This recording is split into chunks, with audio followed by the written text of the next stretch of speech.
প্রিয় দর্শক আসসালামু আলাইকুম। আবুল সরকার ভাই একজন পীর সাহেব। আমার স্ক্রিনে একটা ছবি দেখতে পারতেছেন, যার পা ধরে ভাই একজন মানুষ চুম্বন দিতেছে এবং ভক্তি দিতেছে। এই দৃশ্যটা ভাই আমার কাছে খুবই খারাপ লাগছে।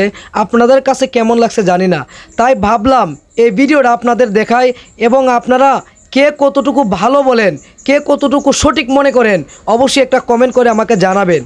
দর্শক শ্রোতা, চলুন আগে সেই ভিডিওটা দেখে আসি, তারপরে এই ভিডিও নিয়ে কিছু কথা বলি। আজ হতে আপনি আমার পীর ও মুর্শিদ। আজ হতে আপনি যে বাক্য বলিবেন আমি তাহা। দর্শক শ্রোতা, আপনারা ভিডিওতে দেখলেন একজন পীর সাহেব যার নাম হচ্ছে আবুল সরকার, যিনি ভাই তার ভক্তদের মুরিদ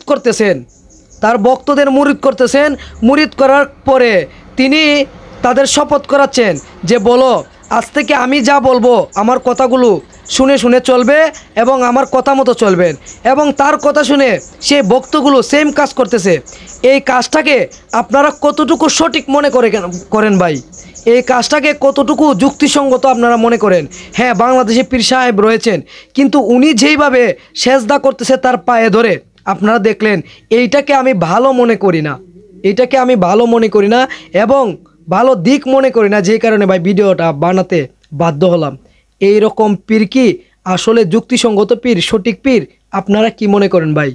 যেইখানে নারী পুরুষের মুখ দেখাই হারাম ভাই, পাপ হয়, সেইখানে একটা মহিলাকে এইভাবে হাতে হাত ধরে মুরিদ করাকে আপনারা কতটুকু ভালো চোখে দেখেন আমার জানার ভাই খুব ইচ্ছা আপনারা একটা কমেন্ট করবেন যে এইরকম মুরিদ করাকে আপনারা কোন চোখে দেখতেছেন। এরা কি সত্যিকারের পীর নাকি বন্ড পীর?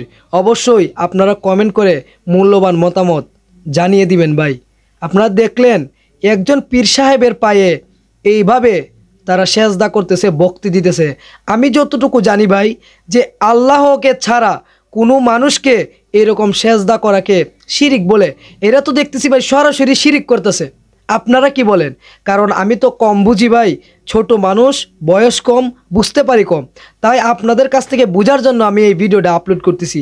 আপনারা যারা যারা বেশি বুঝেন অবশ্যই একটা কমেন্ট করে আমাকে জানাবেন যে এই কাজটা কি আদৌ ভালো কাজ, কতটুকু যুক্তিসঙ্গত কাজ, এবং এইরকম পীর সাহেব কি সঠিক পীর সাহেব নাকি বন্ড পীর সাহেব, আমার জানার খুব ইচ্ছে।